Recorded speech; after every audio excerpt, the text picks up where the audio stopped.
দেখো এটা আমাদের WBSSC প্রিভিয়াস ইয়ারে আসা অংশীদারি কারবারের একটা কোশ্চেন। এই কোশ্চেনটায় কি বলেছে দেখো, একটি অংশীদারি ব্যবসায় এ 1200 টাকা 5 মাসের জন্য এবং বি 750 টাকা 4 মাসের জন্য দেয়।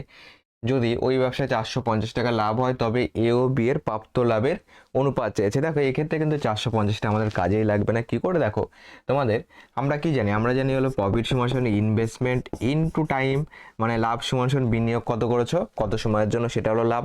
আমি যদি A/B বলি তাহলে আমাদের ইনভেস্টমেন্ট কত বলো তো, ইনভেস্টমেন্টের রেশিও মানে 1200 আর 750-এর রেশিও যদি করি 0 0 তো এখানেই কেটে যাবে।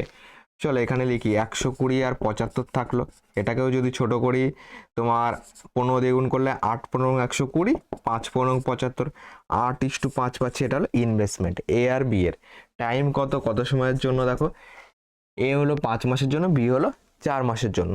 তাহলে এর নিচে লেখো 5, বি এর নিচে লেখো 4, এই দুটো গুণ করলে কি পাবে, প্রফিটের রেশিও পাবে, মানে 5 এটা 40 আর এখানে পাচ্ছি 4 5 20, 40 আর 20 মানে 20 দুগুণে 40, 2:1। তাহলে তাদের লাভের রেশিও কত, 2:1। এক্ষেত্রে কিন্তু এটার কোনো কাজ নেই, কিংবা তুমি এটার কাজ করতে চাইলেও করতে পারো। 2 আর 1 3 যাবে, টোটাল লাভ 3-এর মান দেওয়া আছে 450। যদি লাভ চাইতো, দেখো 2:1 মানে সি হবে অ্যান্সার। যদি কে কত টাকা লাভ চাইতো তাহলে কি করতাম, টোটাল লাভ দেখতাম 2 আর 1 3, 3-এর মান করতাম 450, 3 15 45, 1-এর মান 150 হতো। তাহলে একজনের হতো 300 টাকা আর একজনের হতো 150 টাকা। ওকে, টোটাল 450 হয়ে যেত।